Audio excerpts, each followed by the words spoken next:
What's up guys, Mike here, Grinding Gears Garage, working on our second Lt250r. This one is not getting restored, just a few maintenance items and then it'll be back out the door for sale. So we were hoping to do our carrier bearings today, show you guys how to remove the axle and all that stuff. Whoever owned this before us, actually whoever owned it before the guy we bought it from, it's a real idiot. They welded the axle nut here together. It would have been great if they would just welded the nuts together, but they actually welded it to the axle, ruined the threads. So we're going to have to cut the axle apart to get it out, which is going to be a real pain in the ass, but it's whatever. That's what happens when you buy used quads. We were able to salvage our hubs. As you can see here, they were welded, which I don't know why they were welded on both sides, but they were. So we are going to show you guys how to do the carrier. It's going to be a little different for you. Obviously, you're going to loosen up your nuts when you get to that point.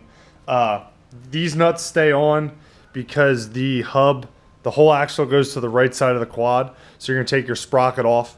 It's opposite of our 300EX that we did a couple months ago. Excuse me. The axle went the other way. So you're going to take your wheels off. We use a 14mm, then you're going to take your hubs off. We use a 30mm on our impact. Ran them off. Used a hammer, tap the hubs off. They're out of the way. Next step you're going to do is you're going to take, we use a pipe wrench usually, and you're going to turn these nuts loose. You're going to go forward. You're going to go this way towards the front of the quad to loosen these up. We can't do that, so we're going to have to use a cutoff wheel, and we're going to cut the axle. Hate to do it, but there's no way we're going to be able to salvage it to actually use it. Hopefully I'm going to be able to cut this and salvage our sprocket assembly. Hoping to go right, it looks like I can go right in this weld right here and we should be okay, but we'll see. I'm going to slice it off and then we'll show you guys how to pull your axle out of the carrier, replace the carrier bearings. We're not going to be able to show putting an axle back in because we got to buy another one. So stick with us.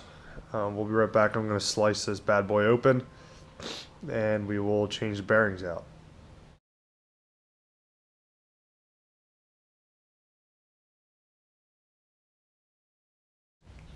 How we stop the axle from spinning, it's kind of a crude technique. I just take this big pry bar, stick it through the sprocket, which is, sprocket hub's already bent, so we got to replace that.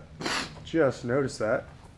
So our sprocket into the carrier assembly, and that gives you the stopping power to actually turn this nut loose. Just a little tip. You can, sometimes if we still have the hubs on the end, we'll stick a pry bar through the studs. Try and keep it from spinning. A second friend always helps, but fortunately, I'm doing this solo today. So after some work with our grinder, we actually had to cut twice. I didn't cut far enough in. There's the second piece. We're able to take our sprocket carrier hub off. Now ours is junk because I had to cut into it, so we have to get a new one with our new axle. But there you can see the carrier and now our axle. I'm going to give it a few little taps. There we go. Our axle is out and a few pieces, but it's out. So we're going to grab our impact. We're going to rattle off these bolts. We'll let you guys know a size as well. But we're going to rattle these bad boys out, remove the carrier, and go on replacing our bearings. So we got our 4 bolts out. These two on the right side were 14 nut and head, and these two were 17 nut and head. It looks like it's like that way by design. These holes here are bigger than these. Then you're going to have your 2 adjusting rods out the back. Ours were already missing. We have a set coming. So now that those are out, we're going to take our hammer here and just lightly tap the carrier out of its pocket.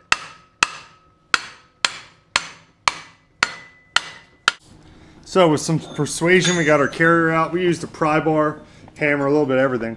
As you can see, these swing arms crack a lot on these bikes. You can see this one's been repaired before, but it looks like they welded it with the carrier not in it because this corner right here cracked again. It looked like it was pinched real tight in here. Like this corner here was down lower. So we got the carrier back out. We're gonna clean this up, and one of the guys I work with has a TIG on his truck. Swing over, fill that in, be good to go. So we're gonna move over to our bench, pull out our seals, knock out our bearings, tap in our new ones. We're ready to put it back in. So we have our axle carrier in our bench vise. Just gonna pop the seal out here. You can do this two different ways. Screwdriver works pretty well. Just go underneath. Let's see, here we go. Get it underneath here. And just turn and pop. Some of them come out harder than others. We have our hammer here just in case. But this carrier is pretty disgusting. But as you can see, our bearings don't even spin. So I'm just cleaning out all the gunk. Grab our chisel here, one of our long ones.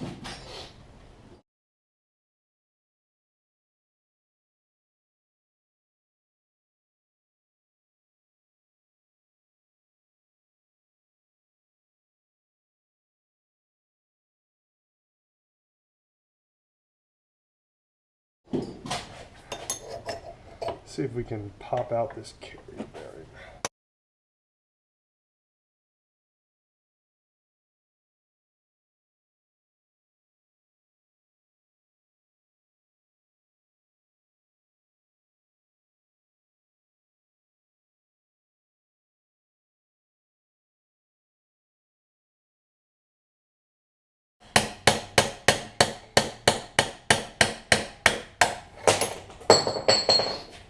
There we go.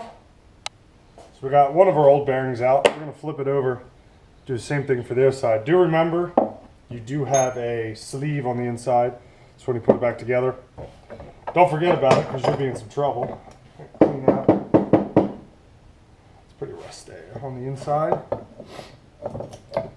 So clamp this bad boy up and repeat the process for the other bearing.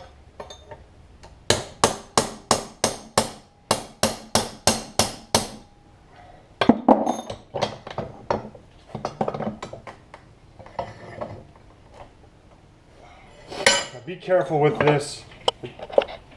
As you can see, somebody tried to remove the brake caliper stay before. This carrier assembly is only white metal. It's pretty badly made. They are known to crack. We are actually working to possibly create a billet carrier for strength, since these tend to destroy themselves. We haven't decided if we're going to produce it or not. We are working on billet stator covers though. We should have more information on that in a couple months, or in a month or so. He's the machine shop we're working with is working on drawings right now. So once they are done, they can start being made.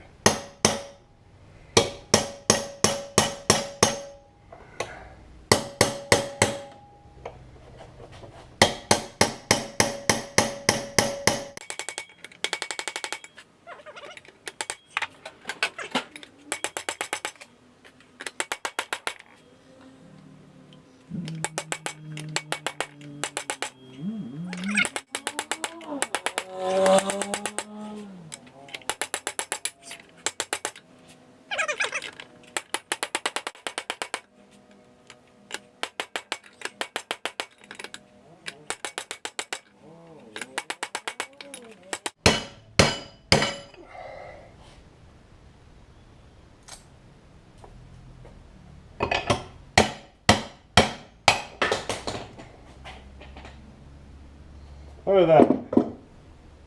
We were successful. All the other bearings out.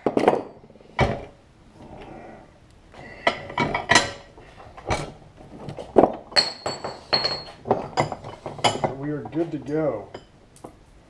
We are going to take a Dremel, clean up all this gunk out of here.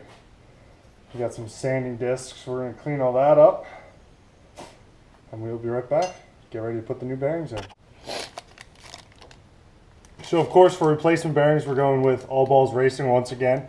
This kit that they sell, they're sealed bearings as always, and it fits the 85 to 92, so it'll fit all the quad racers out there. They do have carrier bearings for the Zilla as well. So we're going to set our bearings in here, and we're going to grab a socket out of our 3/4 socket set that we have that fits, and we're going to use it to tap it on in here. The kit does come with new oil seals as well, so we're going to be installing them here in a little bit. So we have our punch here, just going to stay on the outer race.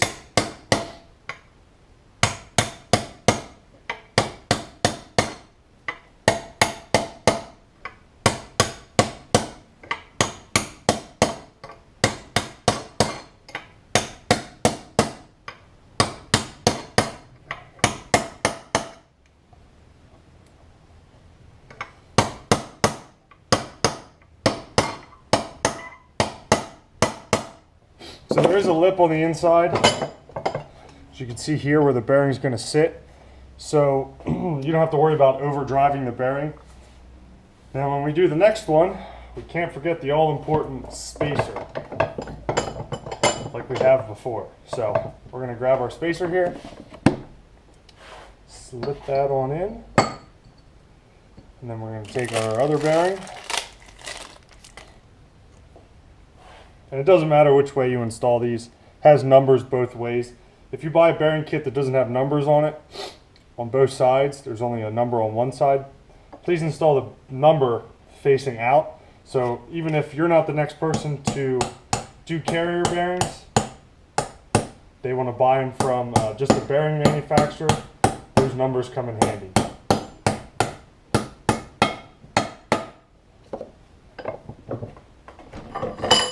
Punch again. Now you want to make sure you stay on the outer race. Outer race. If you get too much on the inner or oil seal, you could damage the new balls in the bearing.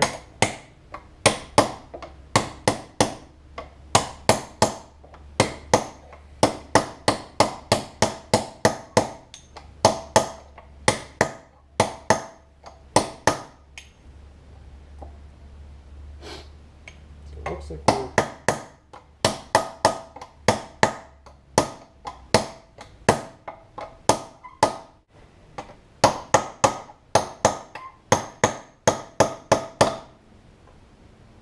sweet. So our bearings are in. We're going to grab our new oil seal. Now remember the numbers on the outside, they go out. The spring goes to the inside.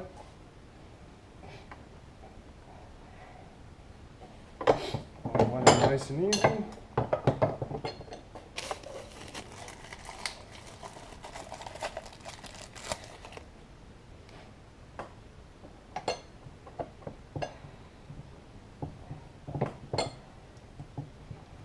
There we go. So our carrier bearings are in. We're ready to reinstall it in the bike. We're not going to be able to finish it up with the axle, but it's reverse of how you put it in. You're going to slide the axle in. We recommend putting some never sees on the inside of the shaft when you put it in so that nothing rusts together. Slide it in, put your axle nuts on. We'll go over all that after we get this back on the bike. Suzuki made this fairly nice. You can't really put the carrier in upside down, which is nice. Your two smaller holes here, they go on the right side of the bike, the larger on the left. And if you'd flip it, you wouldn't be able to line the bolts up. So now we're going to reinstall our carrier. We're going to have to set the camera down, seeing as ours was tight coming out. It's probably going to be tight going back in. So you're going to reinstall it from this side, going in. We're going to set the camera down and reinstall our carrier housing. So as you can see, we got our carrier in after some persuasion. We're going to put our bolts back in. Don't forget you have these spacers here. This mainly helps when you tighten it down. If the carrier would move, it doesn't move crooked, it'll move uniform. It helps hold it down as well. There isn't any on the bottom, just on the top. So we're going to reinstall our bolts with the nuts facing up, tighten all those down. We do have to get a new plate assembly for the back here. We're missing that in our two jacking bolts to help adjust the carrier in and out for when you tighten your chain. So we're going to get those few odds and ends. Obviously a new axle since ours is in 3 pieces. But once you tighten this down, we'll go over installing your axle, tighten everything back down, and we'll be good to go. So now that we have our carrier bearings in, we can stick our axle back in, or our 2/3 of an axle. Now you're going to stick your axle in, then you can reinstall your sprocket hub and your 2 nuts on the left side of the quad. Install them, tighten them down, and then you're going to reinstall your chain, and then you're going to use the carrier jacking bolts, and you're going to move the carrier front and back to tension your chain. You make sure everything's square. Then you're going to tighten these bolts down. Torque rating on these two, they give you a range, but about 35 foot-pounds on the smaller bolts and about 55 to 60 foot-pounds on larger bolts. They'll be torqued. Then you can reinstall your brake caliper on your caliper stay. Ours is a little jammed. There we go.